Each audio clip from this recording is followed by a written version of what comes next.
Ketika matahari perlahan terbit di ufuk timur, sinarnya menyapu lembut hamparan sawah yang membentang di antara Yogyakarta dan Klaten.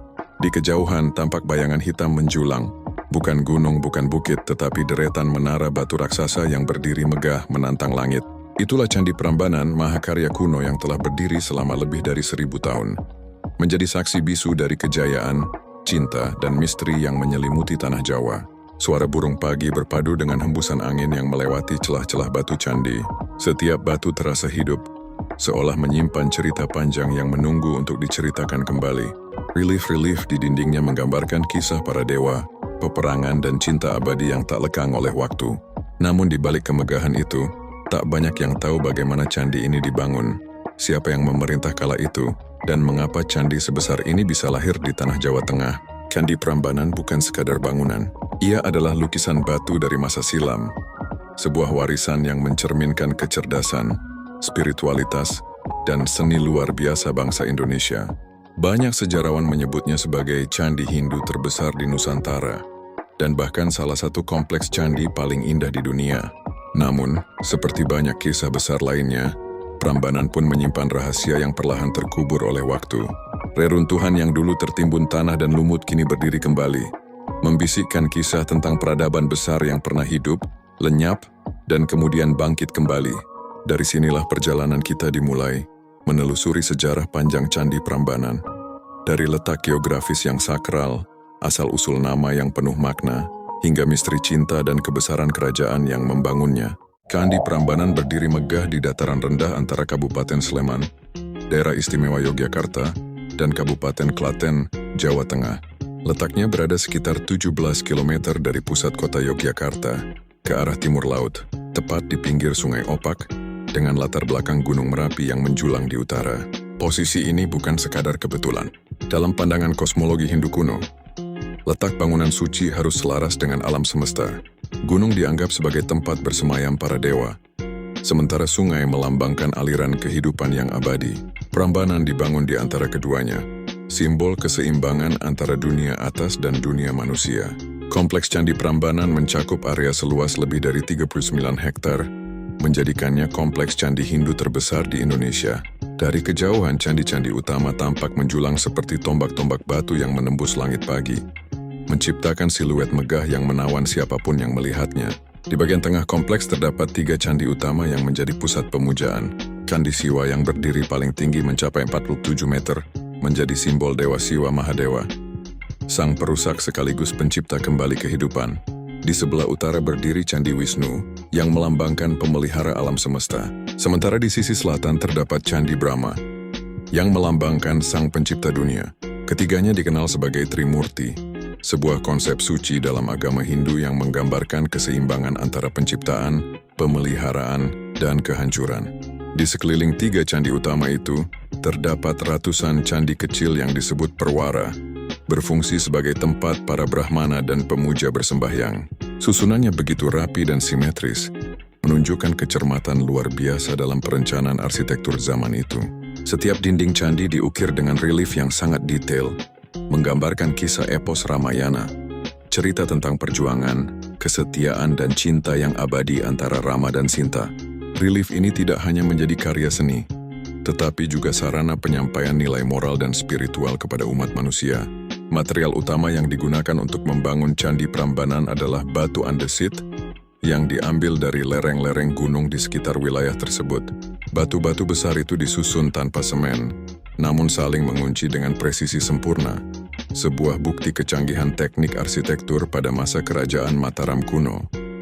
Kini, jika kita berjalan di antara reruntuhan dan tangga-tangga batu Prambanan, kita bukan hanya melihat sisa masa lalu, tetapi juga kejeniusan manusia yang pernah hidup 1000 tahun lalu. Mereka membangun bukan sekadar candi, tetapi simbol perjalanan spiritual menuju kesempurnaan hidup. Nama Prambanan memiliki beberapa versi asal-usul yang menarik dan syarat makna sejarah.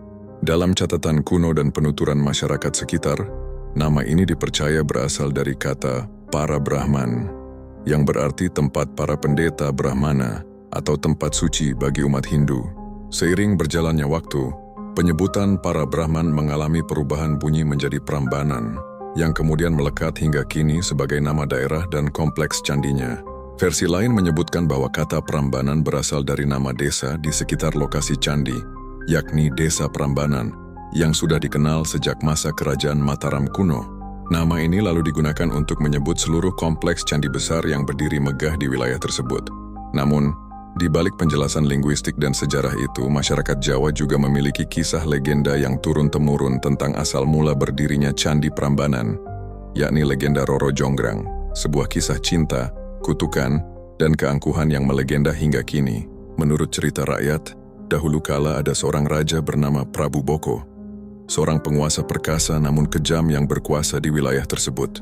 Ia memiliki seorang putri yang sangat cantik bernama Roro Jonggrang. Setelah Prabu Boko tewas dalam pertempuran melawan seorang ksatria bernama Bandung Bondowoso, sang ksatria jatuh cinta pada Roro Jonggrang dan berniat meminangnya.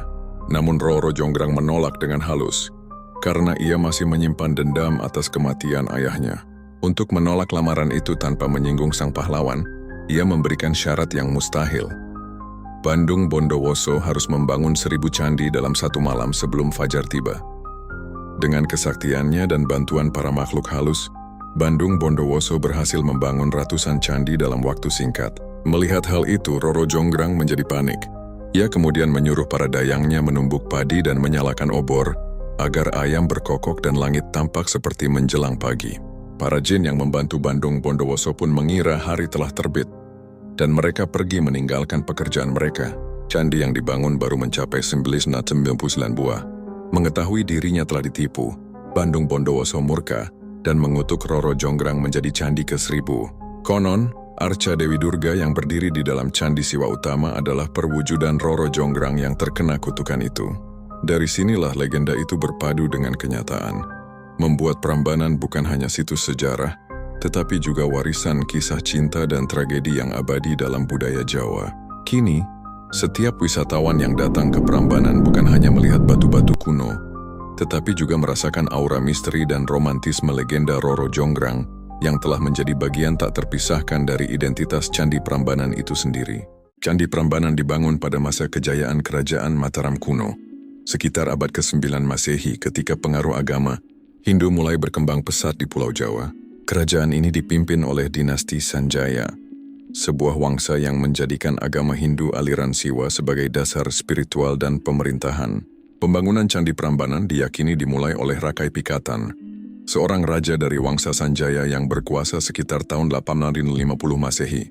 Tujuan utama pembangunan candi ini adalah untuk memuliakan Dewa Siwa Mahadewa, serta menjadi simbol kebesaran kerajaan Hindu di tengah pengaruh kuat dari kerajaan Buddha yang sebelumnya membangun Candi Borobudur di wilayah Magelang. Candi Prambanan juga merupakan bentuk pernyataan politik. Setelah masa kekuasaan wangsa Shailendra yang beragama Buddha mulai melemah, Rakai Pikatan ingin menegaskan kembali kekuasaan Hindu di tanah Jawa. Dengan mendirikan kompleks candi yang megah ini, ia menandai kembalinya dominasi Hindu Siwaisme dalam kehidupan spiritual dan budaya Mataram kuno. Pembangunan Candi Prambanan tidak berlangsung singkat. Prosesnya melibatkan ribuan pekerja, pemahat, dan pendeta. Batu-batu besar diangkut dari daerah sekitarnya, kemudian disusun dengan teknik presisi yang luar biasa, tanpa semen, namun saling mengunci seperti potongan puzzle yang sempurna. Setelah Rakai Pikatan, pembangunan dan penyempurnaan candi dilanjutkan oleh penerusnya, yakni Rakai Kayuwangi dan beberapa raja setelahnya. Namun seiring waktu, pusat pemerintahan Mataram berpindah ke bagian timur Jawa, menyebabkan Prambanan perlahan ditinggalkan dan mulai terlupakan. Menurut prasasti Siwagra yang ditemukan di sekitar lokasi candi, pembangunan Candi Prambanan tidak hanya berfungsi sebagai tempat pemujaan, tetapi juga sebagai simbol keseimbangan alam semesta. Di dalamnya setiap arka, relief dan arah hadap candi memiliki makna kosmologis yang sangat dalam. Candi utama yang dipersembahkan untuk Dewa Siwa disebut Siwagra, yang berarti rumah bagi Siwa. Di dalamnya terdapat arca besar Dewa Siwa Mahadewa setinggi 3 meter, yang menggambarkan kekuasaan dan kemuliaan tertinggi sang dewa. Di sampingnya terdapat arca Durga, Agastya, dan Ganesha, simbol dari kebijaksanaan, pengetahuan, dan kekuatan spiritual. Melihat kemegahan Candi Prambanan, kita bisa membayangkan betapa tingginya kemampuan arsitektur dan spiritualitas bangsa Jawa pada masa itu. Mereka tidak hanya membangun tempat ibadah, tetapi juga monumen abadi yang menjadi saksi peradaban agung di masa lalu. Pada masa kejayaannya, Candi Prambanan bukan sekadar tempat ibadah, tetapi juga pusat kegiatan keagamaan, budaya, dan pendidikan agama Hindu Siwa di Pulau Jawa. Para Brahmana, pendeta, dan pelajar agama datang dari berbagai wilayah untuk mempelajari kitab-kitab suci Weda, serta melakukan upacara pemujaan kepada Trimurti, yakni Siwa, Wisnu, dan Brahma. Candi Prambanan berdiri sejajar dengan kemegahan Candi Borobudur yang beraliran Buddha, menjadi lambang toleransi dan keberagaman spiritual di masa Mataram kuno.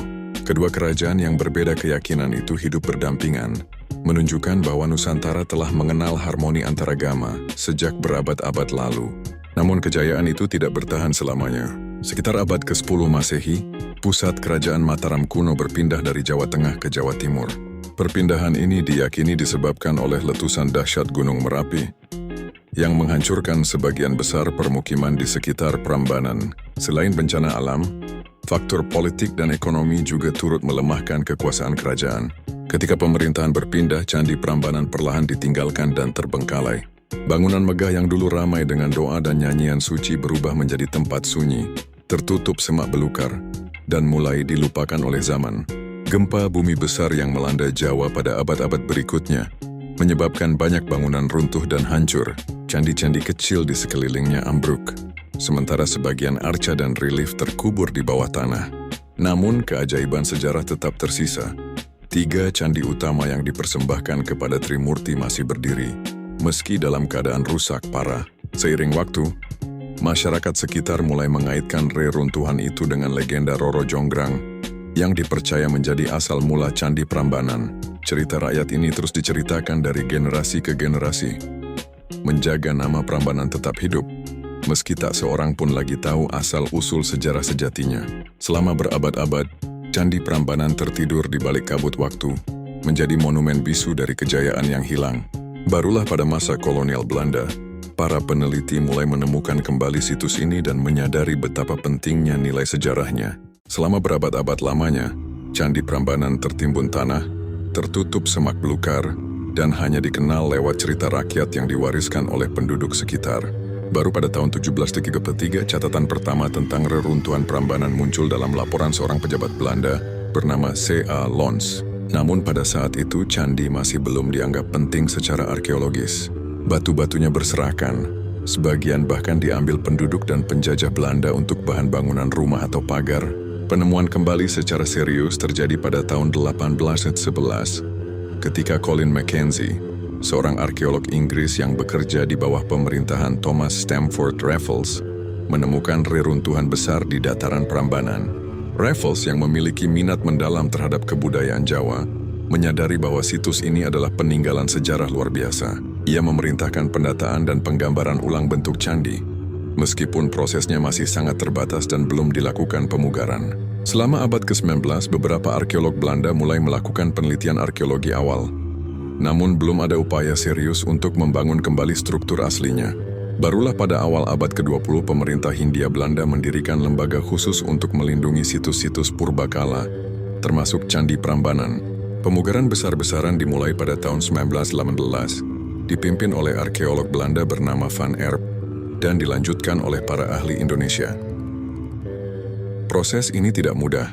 Batu-batu asli yang hilang atau rusak harus dicari dan disusun ulang satu persatu, seperti menyusun potongan puzzle raksasa tanpa gambar panduan.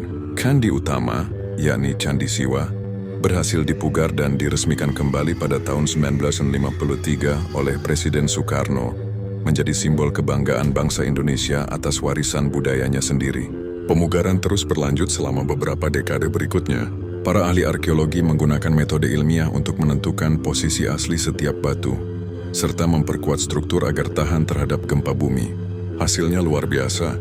Dari reruntuhan tak beraturan, kini berdiri megah kembali kompleks Candi Prambanan seperti bentuk aslinya di masa lalu. Namun perjalanan Candi Prambanan tidak berhenti di situ. Pada tahun 2006, gempa besar mengguncang Yogyakarta dan menyebabkan kerusakan parah pada beberapa bagian candi. Ratusan batu jatuh dan dinding candi retak, tetapi semangat pelestarian tidak padam. Melalui kerjasama antara pemerintah, ahli, dan masyarakat, candi kembali diperbaiki dan dipulihkan dengan penuh ketelitian. Kini, Candi Prambanan berdiri tegak sebagai warisan dunia UNESCO sejak ditetapkan pada tahun 1991. Status ini bukan hanya bentuk pengakuan internasional, tetapi juga tanggung jawab besar untuk menjaga warisan leluhur agar tetap lestari.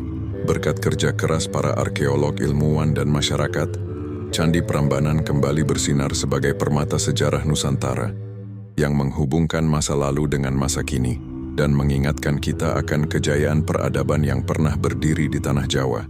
Kini Candi Prambanan bukan hanya sekadar peninggalan sejarah, tetapi juga simbol kebanggaan budaya dan spiritual bangsa Indonesia. Setelah melewati ribuan tahun perjalanan waktu, dari masa kejayaan hingga kehancuran, Prambanan kembali berdiri megah sebagai bukti nyata betapa tingginya peradaban nenek moyang di tanah Jawa. Terletak di antara Yogyakarta dan Klaten, Candi Prambanan menjadi salah satu destinasi wisata sejarah paling terkenal di Asia Tenggara. Setiap tahunnya ribuan wisatawan dari berbagai penjuru dunia datang untuk menyaksikan keindahan candi ini. Dari pagi hingga senja, matahari seakan menari di antara menara batu yang menjulang tinggi, menampilkan pemandangan yang menakjubkan dan sakral. Namun keindahan Prambanan bukan hanya terletak pada arsitekturnya. Lebih dari itu, tempat ini menyimpan nilai spiritual dan filosofi hidup. Bagi umat Hindu, Prambanan tetap menjadi tempat suci untuk bersembahyang, menjadi penghubung antara manusia dan Sang Pencipta. Sedangkan bagi masyarakat umum, Prambanan menjadi cermin kebijaksanaan leluhur yang mengajarkan keseimbangan antara kekuatan, cinta, dan keharmonisan alam. Salah satu daya tarik utama di kawasan ini adalah Sendratari Ramayana, sebuah pertunjukan seni klasik yang dipentaskan di panggung terbuka dengan latar belakang langsung Candi Prambanan. Tarian, musik gamelan, dan cahaya yang berpadu indah membawa penonton seolah menyelami kembali kisah epos Ramayana yang terpahat di relief dinding candi. Pertunjukan ini tidak hanya menjadi hiburan, tetapi juga warisan budaya hidup yang terus dilestarikan hingga kini. Selain itu, Candi Prambanan juga menjadi lokasi penelitian arkeologi, pendidikan sejarah, dan kegiatan budaya. Banyak pelajar dan peneliti datang untuk mempelajari arsitektur, sistem kepercayaan, dan simbolisme Hindu kuno yang tertanam di setiap relief dan struktur bangunannya. Kini, pemerintah Indonesia bersama UNESCO terus menjaga keberlangsungan Candi Prambanan melalui berbagai program konservasi dan pemeliharaan berkala. Kesadaran masyarakat terhadap pentingnya melindungi warisan dunia ini juga semakin meningkat. Prambanan bukan lagi sekadar tempat wisata, tetapi juga ruang refleksi spiritual dan kebanggaan nasional yang mempertemukan masa lalu, masa kini, dan masa depan. Ketika malam tiba dan bulan bersinar lembut di langit Jawa, Candi Prambanan tampak bagai istana batu yang hidup kembali dari legenda. Dari antara bayang-bayang relief dan puncak menara yang menjulang, kita seakan bisa mendengar gema masa lalu, doa para Brahmana, langkah para pemahat, dan bisikan cinta Roro Jonggrang yang abadi. Candi Prambanan bukan hanya warisan batu, melainkan warisan jiwa bangsa. Ia berdiri sebagai pengingat bahwa kemegahan sejati tidak hanya ada pada kekuasaan, tetapi pada iman, kebijaksanaan, dan ketulusan manusia dalam menciptakan sesuatu untuk keabadian.